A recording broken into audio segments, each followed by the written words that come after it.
Hi, this is Bobby.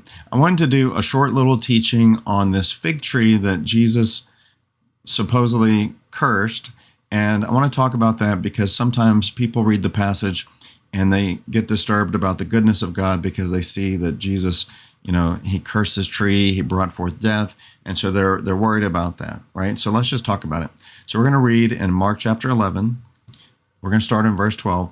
Now the next day when they had come out from Bethany, Jesus was hungry, and seeing from afar a fig tree having leaves, he went to see if perhaps he would find something on it. When he came to it, he found nothing but leaves, for it was not the season for figs. In response, Jesus said to it, "Let no one eat fruit from you ever again." And his disciples heard it. Now let's come down to verse 20. Now in the morning, as they passed by, they saw the fig tree dried up from the roots.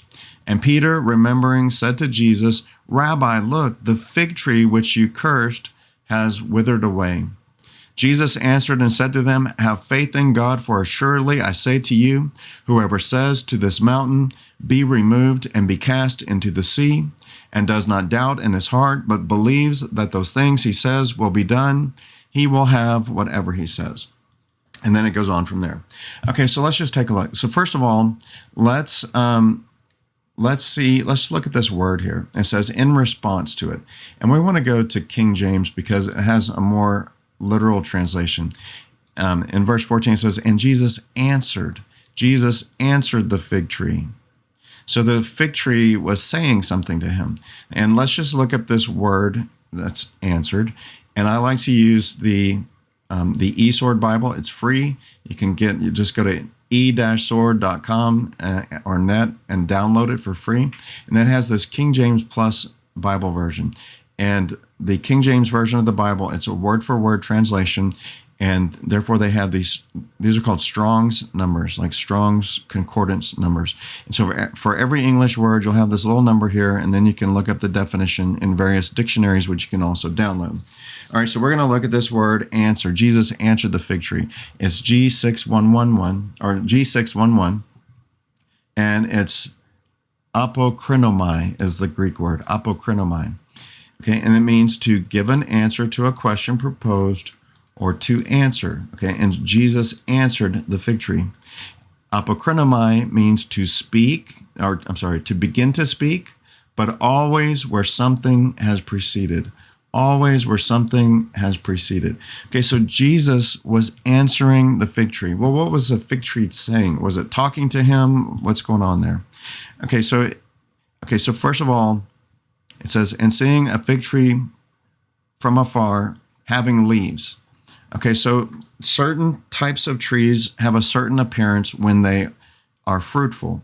Okay, and this tree had the appearance, even though it was not the season for figs, this tree had the appearance that it would have fruit the way the leaves were present and having a certain look about it. Okay, so the tree is like, "Hey, Jesus, look at me, I'm fruitful." So that's what the appearance of the tree is saying that to him. It had the appearance of fruitfulness. And then when he gets to it, there's nothing on it. Okay, so obviously something was wrong with the fig tree because it's not the season for figs, yet it's having this appearance of fruitfulness, so the tree was corrupted in some form. Amen? Okay, well, what would we do if we had, a corrupt tree in the yard? Or let's just say, we'll just call it a sick tree, a diseased tree. If we had a sick tree in the yard, we get the chainsaw and we cut it down, right? It's called gardening. If you have weeds in the garden, you pluck them up. It's called gardening. If you want to change the flowers, you want to put different flowers in this year, you pluck up the old ones and you plant new ones, right? So is it evil to pluck weeds out of the garden? No. Is it evil to cut down a tree? No. Is it evil to cut down a diseased tree? No. It's not evil to do acts of gardening. Okay, well, Jesus did an act of gardening. He said, "Let no one eat fruit from you ever again." And the tree responded to that by withering away, right? So all Jesus did was he pruned the garden with a different instrument. If I prune the garden with a chainsaw, I'm not evil. If I prune the garden with an axe, I'm not evil. If I prune the garden with my words, I'm not evil. Neither is Jesus evil for using his words to prune the garden. It is not evil to do acts of gardening. And cutting down a diseased tree, a corrupted tree, that there's something wrong with it, that's by no means evil. Amen? So, if he were to speak words like this over a person and it brought forth the death of a person, that would be evil. But pruning your garden with any instrument you want to is not evil in any form or fashion. Amen? So let's just be clear about that. Okay, then, but we learn so much from this passage. The Bible tells us that death and life are in the power of the tongue, and those who love it will eat its fruit. And this is an amazing, phenomenal lesson here. And Jesus just said these words that they don't really seem like they would bring forth death. Let no one eat fruit from you ever again. But it did. I mean, the fig tree dried up from the roots. Amen? And so we learn the power of words. Okay? And so Jesus then goes on to teach us about words and how we're to deal with situations in life. And he teaches us that we need to speak to our situations and we need to give them a command: be removed, be cast into the sea. And then if we do not doubt in our heart, but if we believe that the things that we say, then we will have whatever we say. Amen? And so it's a phenomenal lesson in the power of faith-filled words is what this is. And just always go back to, did he hurt or harm anyone? No, Jesus never, ever, ever hurt or harmed a person, ever, period. Okay?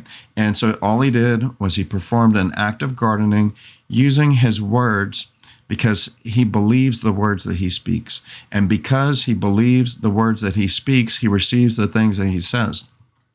So if you could, if we believed in our words as strong as Jesus did, then we could prune our garden just by speaking words to it. Amen? And that's what he did here. So let us just learn the power of words from this passage.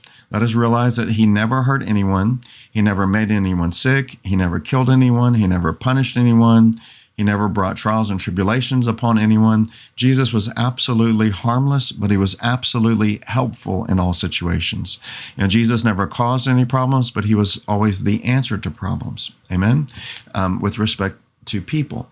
And so anyway, we learn from Jesus in this passage the power of faith-filled words. Amen? All right, so I hope that clears up some questions. God bless you and have a good day.